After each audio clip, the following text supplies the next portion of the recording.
Welcome to the Charlie Creates Marketing Podcast.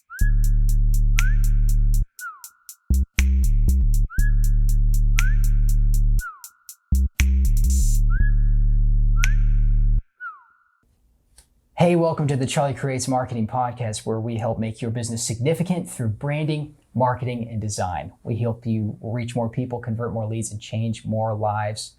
As always, don't forget to subscribe.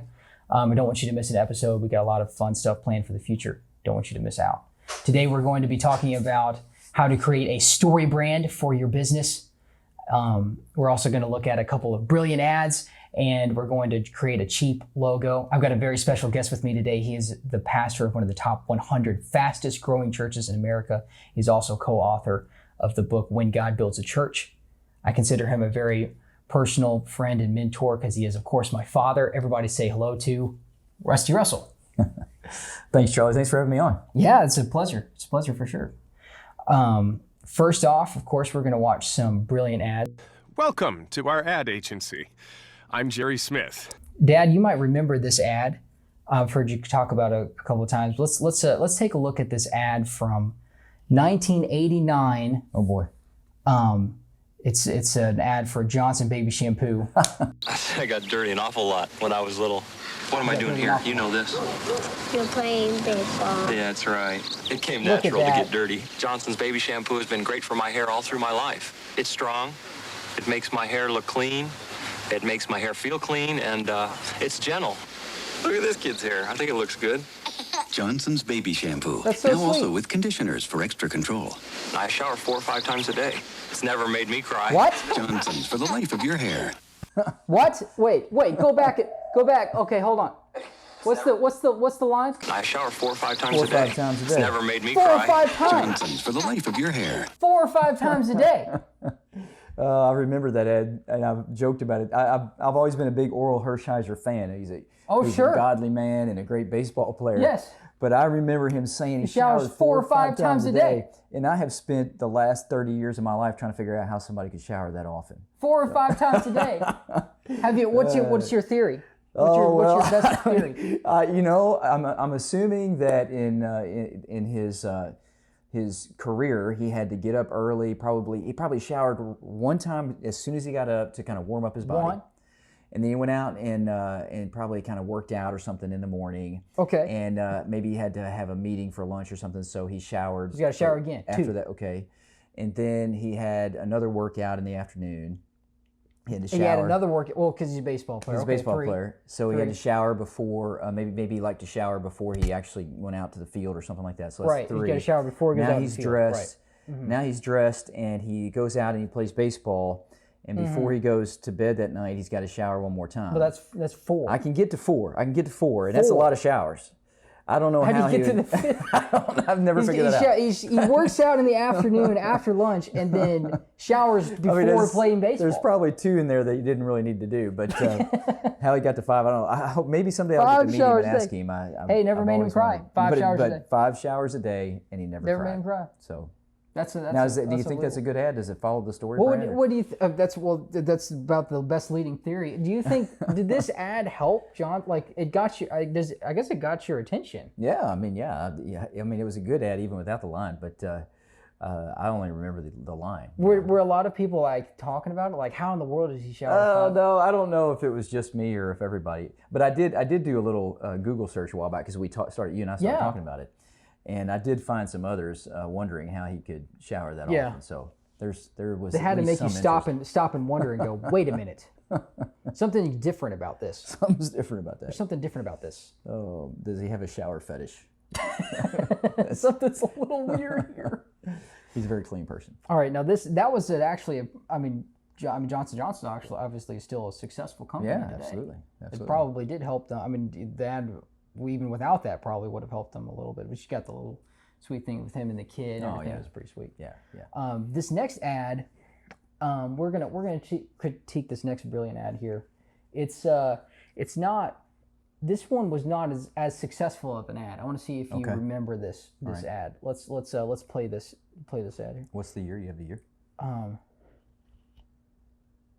It was in the 80s. It was in the 80s. All right.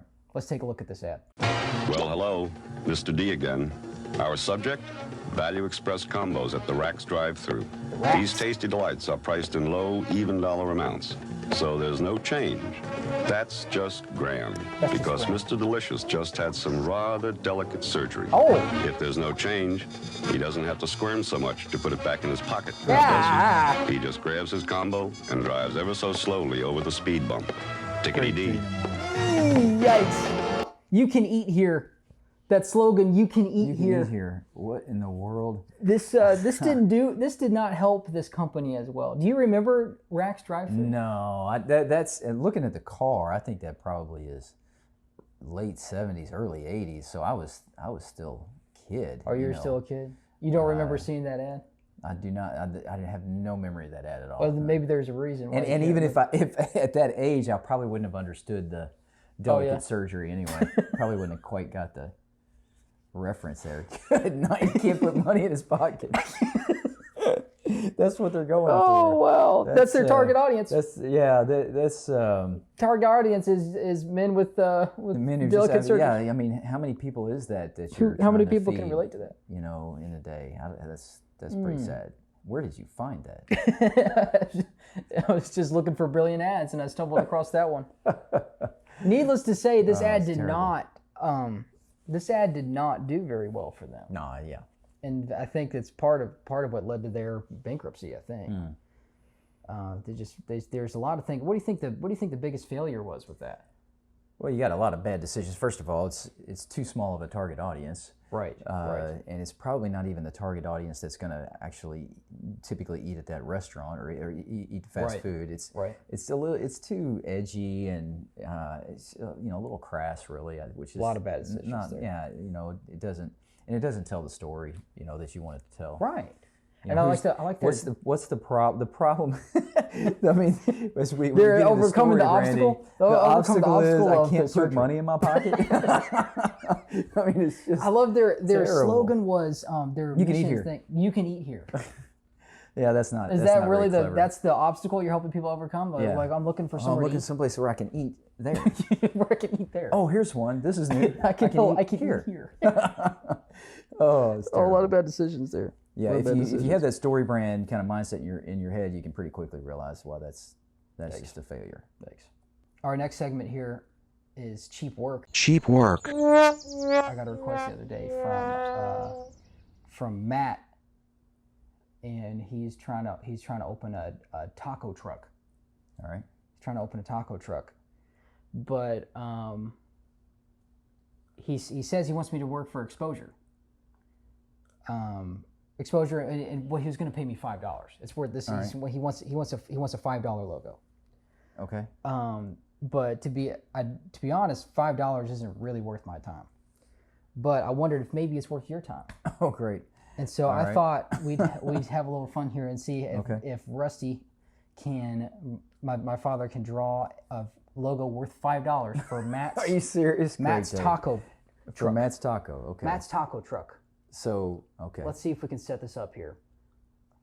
I've got Photoshop pulled up here. Yeah, basically it's going to work. Did you ever use Paint? You ever use Paint on You're asking old the Windows? wrong guy. That's why you got. Okay. I mean, So- can I use the trackpad here? Yeah, so that's what you're going to do is like All right. you use that and then you kind of like click and draw, like And what- that Pictionary game that we used to have. You click and draw. And you're going to draw. This is a really cheap logo. It's going to It's be worth Matt's $5. Tacos? Matt's Tacos.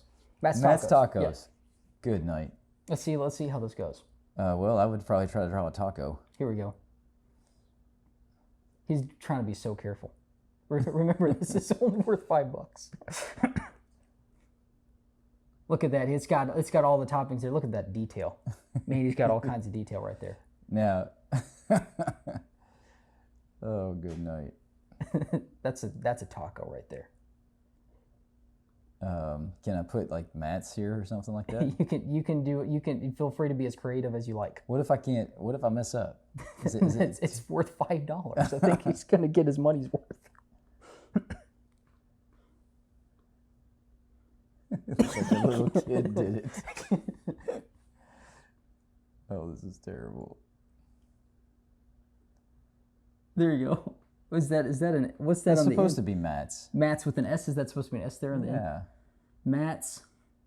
And then the very, really important word. The really important word there. Look at that. Taco. Well done. Well done. Hold on. I think I can improve this. Oh, we're gonna hold on. We're not done yet. We're adding some extra details here. There we go. Oh, stink. Tracos. Oh, perfect. That was your $5 logo. That logo is definitely worth $5 there. Look at that. Unbelievable. Well done. Well done. Well done. I'm proud of Awesome. myself. Well, I may have spoken too soon when I said anyone can create a logo. Well, you know, we were looking at those ads a second ago. You talked about we're talking about StoryBrand there for a second. I should start off by telling you guys. So when I started out as in this business with helping people with their branding and their marketing and stuff like that, Dad actually came to me and he said, "Hey, you've got to check out this book, StoryBrand by Donald Miller." And I'd read it before, like years before, but I was really glad that he told me to read it again because it really helped me understand definitely at least the fundamentals of branding, and it really helped a lot of my clients when I was able to help them sort of walk them through StoryBrand. It really helps me understand how branding is how branding helps focus your business on how you help people. I think it helps you focus your business on how you help people, and it's not focused on bragging about yourself or bragging about your products. It helps you focus on the problems that you solve for people. Tell me a little bit about tell them a little bit about StoryBrand and who Donald Miller is, and give them a little more background. Well, my friend Carl Kuhl, who's a pastor in the Baltimore area, first suggested this for churches and businesses that they read this book. It really impacted him, and so I read the book and I thought it was tremendous. And I knew a little bit about Donald Miller. He has a pastoring background, and so I had. In fact, it's kind of a funny sideline. I had actually read some of his books they'd written as a pastor that I disagreed with. And some of the theology, I was just like, I don't know that I agree with this guy. I think you told me one time, I wish he had just stuck to. If he just stuck with marketing, yeah. If he stuck with marketing, because his marketing stuff's amazing. And so I was really thankful that he went this other direction. But we do have, a similar background in that sense. And I really appreciated, like you said, the fact that this helps you focus your church, your business, not on how great we are, but how we're serving this person. The person who needs the Lord, in our case, the person who needs your product, in the case of business. And so he just basically, it's a real simple concept that he does a great job of explaining it. You're telling a story, and the main character is your client, or the person walking into your church, a person walking into your business, or a person that you're trying to reach. And you need to consider what is their problem that you're helping to solve. And every great story has a certain line, a certain plot. And he talks about 7 elements of any great story. Any movie you watch, any book you read, there's a main character. They've got a problem. There's a villain. They encounter a guide, somebody that comes and helps them along, and the guide gives them steps to a solution. And there's a challenge to take action, and then that taking of the action is going to help them to find success and avoid failure. And those are kind of the 7 elements. You think of any great movie that you love, Star Wars or Hoosiers or whatever, and they're going to have those elements. You can think, okay, who's the main character? What's their problem? Who's the villain? Who's the guide in this case? Batman. Batman's villain is Joker. Yeah. So what's the one you like? The Batman movie that you like? Oh, The Dark Knight. Dark Knight. Right? Villain's Joker. Yeah, of course. And you got Ra's al Ghul that comes in. He's the guide, right? That's right. And he's going to give him trains Batman. Yeah, he trains him. He's going to give him steps to success. He's going to go back and he's going to overcome this problem. So in story branding, if you take your business through this process, this is going to be sort of the foundation for our marketing. or are promoting in the sense of a church, then you say, okay, who is the main character? Who is it we're trying to reach? And for us, as we've gone through it, it's really helped us to think through, okay, who is it that in our community that we believe God is leading us to reach? Whose story are we helping to tell? We spent hours just trying to come up with the answer to that question, and that's not easy. Because in the case of a church, you think, well, I want to reach everybody, and every business wants to reach everybody. Yeah. But you can't market to everybody. And like for us, even in the church, for us to get up on a Sunday morning and speak a certain language means that we are reaching a certain audience. If we don't speak every language in the world, like for example, we speak English in our church. Well, that means that we're reaching an English-speaking audience. People, we'd love to reach everybody in the world with the gospel, but we've been called to reach people who primarily speak English. And we play a certain style of music, and that means that we're reaching people that maybe other churches don't. And we're in Port Charlotte, Florida. And so we're going to reach people that live in our community. We actually feel compelled to reach young men because we think if we could, when children grow up in church, they tend to come to know the Lord much easier, and their whole life is different. And so if we can reach a young family that's bringing up little kids, and if you get the dad, you tend to get the whole family. If you get just the mom, the dad doesn't often come. And so we want to get the whole family there. And so we intentionally consider, what is a young man in Port Charlotte, how does he think? What kind of music does he like? And what kind of colors does he like? And what kind of style of worship and that kind of thing might reach him? What kind of programming even outside of the weekend? And so when we went through the story branding, we said, okay, there's the main character for us is a young adult male who's got a couple little kids at home. And we'd love to reach everybody with the gospel, but that's kind of the main character for us. And so what's his problem? And we started, as we went through this process, we started listing things on a board, all kinds of different problems that a typical young man in Port Charlotte has. Right. What were some of those problems? Well, if you could just picture, here's a kind of picture we created, all right? If you could picture a young man with his wife kind of mad at him, and little kids run around, and the whole house is just kind of a wreck, and he's just frustrated. That was kind of our image, Young men typically they wish they could be a better father and husband. They don't know what to do. They just their life is sort of falling apart. Typically, they got very often marriage stress and things like that. And I don't know what to do with these kind of issues in my life. And we. I think it's important to note, when you hear, well, first of all, I wanted to note, I think it's really great to think about how you gotta define your target. You gotta define your target. If your aim is the whole target, you're never going to hit a bullseye. Right. And it's so important. It's not just true with churches who's missionaries to reach everybody that they can for the gospel. It's true for every business. Business, like you were saying. Everybody wants to reach everybody. The ad that we watched, the target is a guy that just had a vasectomy. That was their main problem. That's probably not your. That's probably not your target that you should. That's probably not the target you should have defined. And it's important to. It's worth taking. I don't know how long did it take you to sit down and do all this? We met for several morning, like half days. Yeah. And I can't remember exactly how many, maybe 3 or so.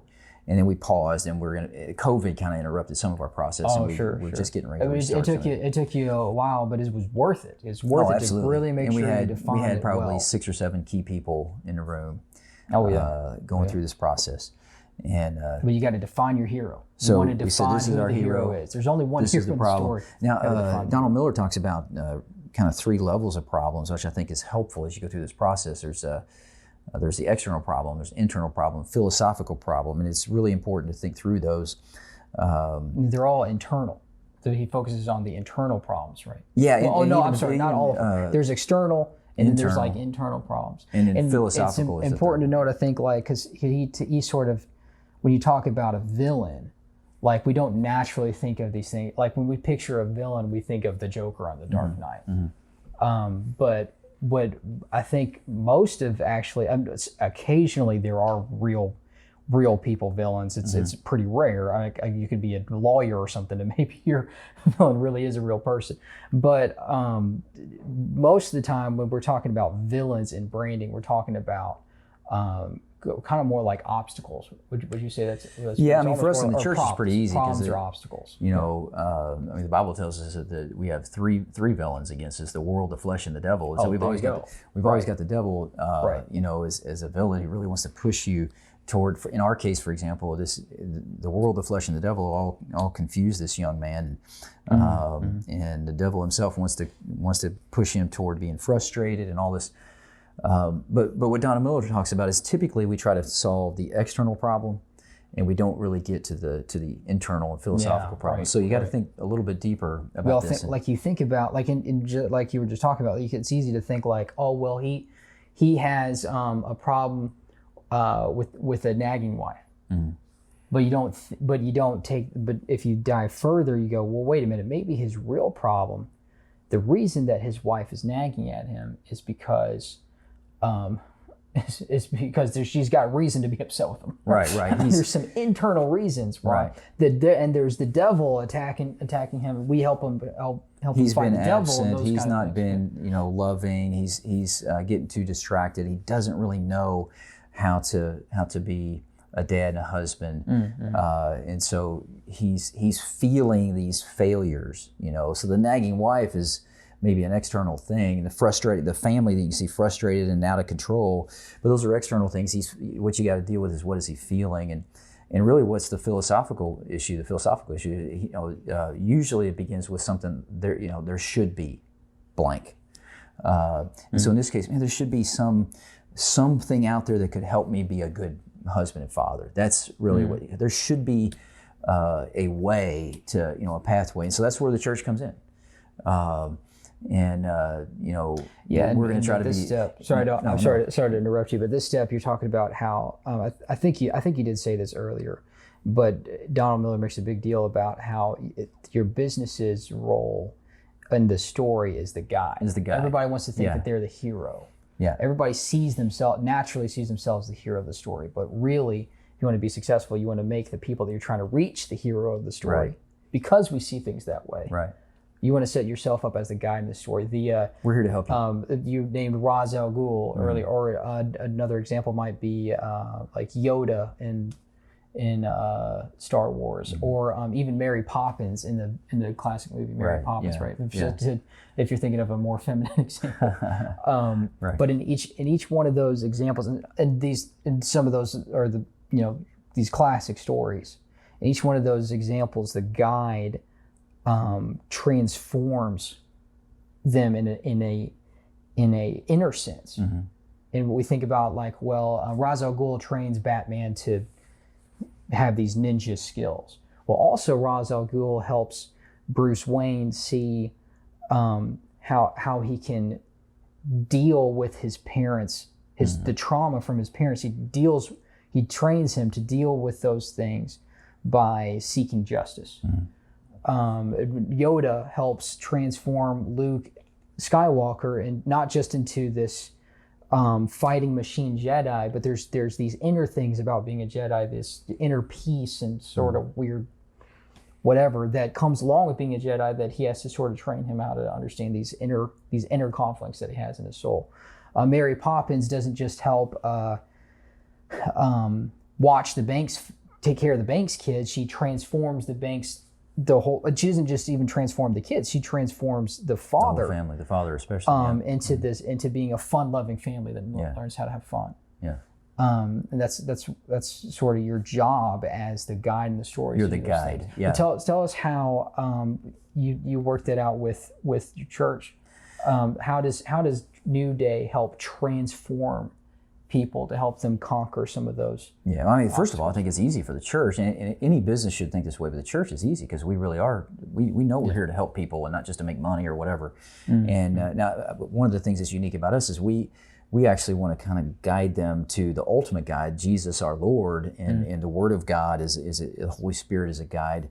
And so we're just kind of coming alongside the Lord and trying to help these people. And that's some sort of unique for us. But in all of our promotion, if we're promoting to the community or whatever, we want to focus on how do we help this young man transform his life. And I mean, for us, we actually believe that people have a hunger for God, and a hunger for truth and things like that. And so rather than going after sort of those external things, we're going to help you with your marriage and all that, well, we may do some of that, but we decided there's a deeper hunger that we needed to approach, and that's their hunger for truth and for God, inner transformation. So we really landed on the word transformation that only God can bring. And people want to be transformed, just like the Batman example. He comes out of his time with Ra's al Ghul. He's transformed. He's a different person, and we want people to feel like if you come and become a part of New Day, you're going to meet God, and there's going to be a transformation inside of you. It's not that we're just going to give you these outer tools so you can sort of manage your family, but you're going to become a better person. Jesus Christ is going to save you from your sins. He's going to transform your heart, your life, and he's going to lead you. He's going to give you the tools that you need. He's going to give you the path. And so then we actually kind of pause there. We're actually working on what we want our path to be for a new person. And we've got kind of, every church sort of in your mind, you kind of know, okay, we want them to come in the door, we want them to come to church, we want them to get baptized, become a member and all that. But there's some steps we're skipping there. And you want, whether you're church or business, you want to step by miniature step outline what you hope a person will do from the time they hear. Even the first step is they hear about you or whatever. And all the way to they become a member of your church, or they become a customer, ongoing customer, whatever. What is that path for you? That's the story that you're telling, right? And then at sort of the end of your story, you're going to talk about what's going to be better in your life because you chose this path. I remember, I think it was in the book. Donald Miller has a great example of kind of the corny ad that you typically see of a mom is her house is a mess, and it's a vacuum cleaner ad, right? Or a mop, maybe it's a mop ad or something like that. Yeah. And they'll have these villains. The villains will be these dust bunnies that actually come alive, and they're gonna destroy this mom, and they're attacking her. And then, but she gets this mop out, and everything's better. Everything's back to normal. And he talks a little bit about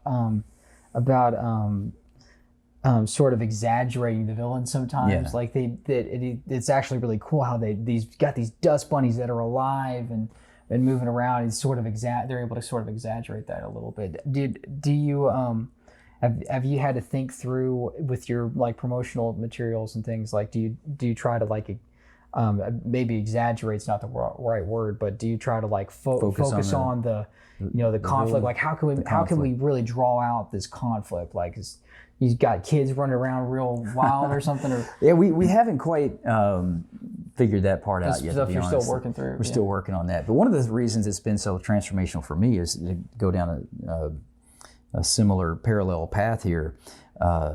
Is I figured out that this StoryBrand model, this telling the story, could be helpful in my preaching every week. Oh, right.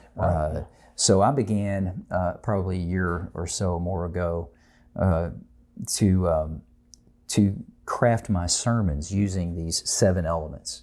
And so every week I'm kind of telling a story. And so I'll take a passage, and I'll the main part of my sermon is going to be teaching through this passage, but bookending the sermon, I'm going to talk about who this passage will transform.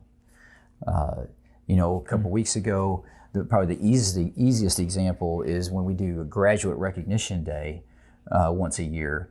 I actually preach to the graduates, and everybody else is listening in, but they're listening with they're kind of overhearing the message, and they're tuned in a little bit different way. And so I'll say, I'm going to talk to the graduates today, and in my mind, the graduate is the main character of this story, and I'll talk about the typical problems that graduates have. You're at a crossroads in your life right now, and you got to choose which path. You can take the narrow road or the wide road. Jesus talked about the narrow road or wide road, which and why that can be such a conflict, why this is such an important moment in your life.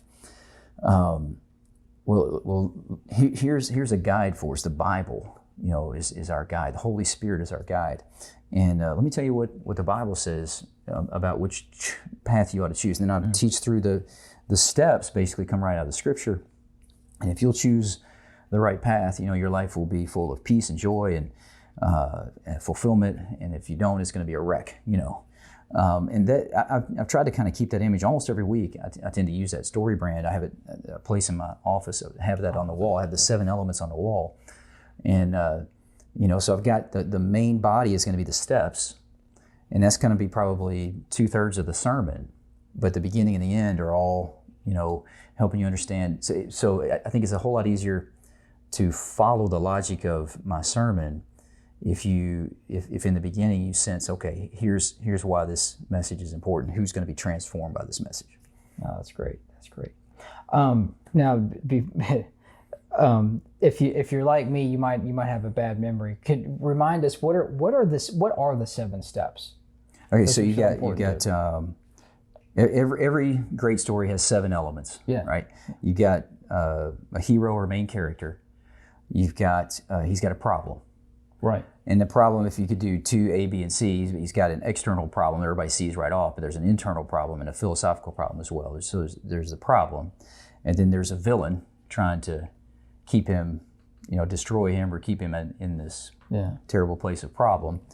And then there comes along a guide, and the guide offers a solution, steps, if you will. And that's in my sermon. That's where I come up with the biblical teaching. And I'll go through the first 4 pretty quickly in 5 minutes or so in the introduction. Spend most of my time on this teaching time, the steps to the solution. And in a business, it needs to be exactly what we hope this person will do to solve his problem. Yeah. And Donald Miller's got a lot of really great suggestions in his book on the kinds of steps you want a customer to take. Yeah. In a church, we want them to come in the door. We want them to, start attending. We want them to attend this class we've got. We've got an orientation class. We want them to have a conversion moment where they actually get baptized and give their life to Christ. We want them to become members and start to serve. So these kind of steps, right, to the point that we're really working their life. And then there's a call to action. Is number 6, and number 7 is this results in success in their life and avoiding failure. Yeah. Kind of 7A, 7B. 7A is success.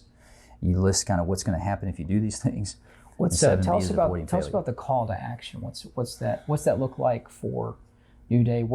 Tell us more about what the call to action is. For a business, it might be we want them to hit this button on the website, and that's what. The call to action, does that come? The sell, right? That's not. It's not. So these 7 elements is not like. It's not like that's in order. It's just like.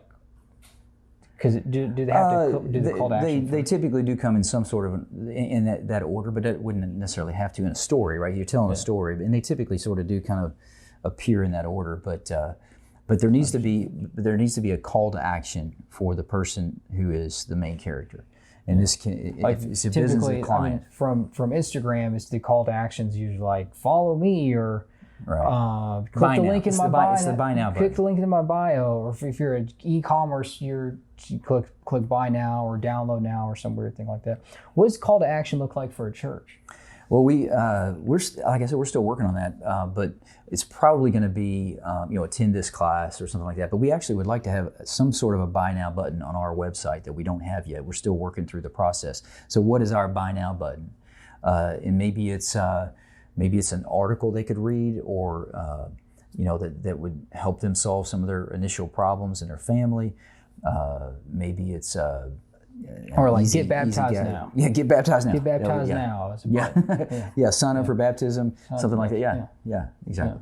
Dad, this is awesome. This is great stuff. Thank you. Stuff. Tell us about how has this been successful for New Day? Has this really helped you guys a lot? Yeah, I mean, it's interesting to talk about it right now because we're still kind of in the process, but what it's doing is it's creating some common language for us. We had all of our leaders read the StoryBrand book, And then we started these meetings, and we're still in the meeting process. But we now have focus on what our target audience is. I don't love that lingo, because in church world we really want to reach everybody, but there's sort of a target audience there, and some common language. And so far, I think that's really helped. And then the marketing, we're hoping for us, kind of the promoting of the church is all going to come bubbling out of this instead of wondering, should we promote this or promote this? Everything's just kind of bubble out of that in a natural way. It's really giving you a great mindset, a good strategy. Yeah, strategy. Yeah. Yeah, That's absolutely. Great. I don't think there's anything wrong with thinking of calling something a target audience. You think about, I think there is something weird. I think there's a difference between like having a target audience and calling it a niche. Niche is this real buzzword, and especially like in Instagram, I see a lot of people throwing around like, "Oh, you got a niche, you got a niche." I don't like niching down, and here's why. If you go on Apple's Instagram bio, they don't say we sell computers for hip millennials. If you go on Disney's bio, they don't say we are an amusement park for wealthy families. If you go to Starbucks, they don't say they don't say we sell coffee to white girls. They don't say they sell those things for everybody, even though they do. All three of those businesses do target those things, right? But that doesn't mean that they're not for everybody. They just target those because they they know that those are the people that need them the most, basically. Right. And just like for a church, you don't target young men who are fathers because that's the only person you want to reach for the gospel. You target young men because you know that when you target young men, you reach the whole family. Right. Target young fathers, you reach the whole family, and that's sort of the idea. If you just target children, you just target the mom, you're not going to get the whole family. Right. But the father's leader of the house, and so you target the father, you target the whole family. That's what the heart really comes from, I think. Is there anything else you want to add about? Well, I would just say that for a lot of small businesses, you could really benefit from having somebody like Charlie walk alongside of you in this. I think the story branding model is brilliant, and it could help any business.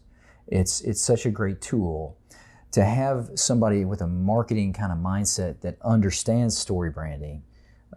Is really important. And so if I could just plug Charlie and what he's doing here, I think you're on the right track. I love what you're doing, the videos you're doing, and all the teaching that you're doing. And any business could benefit from somebody with your background walking alongside of them. So I love it. I've been able to help. By now. Yeah, by now. Yeah, no, thanks from direction from you and from some other great mentors in my life. I've loved helping a lot of local businesses sort of set this up for themselves and sort of help them walk through how to set up their own story brand. And it's really helped a lot of my clients. This is so much deeper than the perfect logo or the perfect slogan or whatever. Absolutely. This is actually going to help people and change lives and that's why be successful for the a right big reasons. Part of the reason why my own mission statement is that we help you reach more people, convert more leads, and change more lives is because of StoryBrand. And that's how we at Charlie Creates Marketing, we help you brand to change lives. I think that's really important to set that up for your brand. Your brand is a lot more than a logo. It's about helping you make the world a different place. That's right. Place. Yeah. That's right. It's about what really matters about your business and how you do things in your business. It's a pretty big deal. And so if you need some help setting up your own brand, check out this link, charliecreates.marketing, and fill out the form at the bottom of the page, or I'd love to help you change more lives with your business. And also, I got to say, like we've been talking about this whole time, we've been talking about this book called StoryBrand by Donald Miller. I highly recommend, if this is something that you're trying to look for with your own business, you've got to check out StoryBrand by Donald Miller. Check it out on Amazon. I'm going to throw a link in the description here so that you can find it. Definitely recommend Donald Miller StoryBrand. And thanks so much for watching. Thanks, Dad, for joining me on the podcast today. And hopefully this helps you change more lives with your business.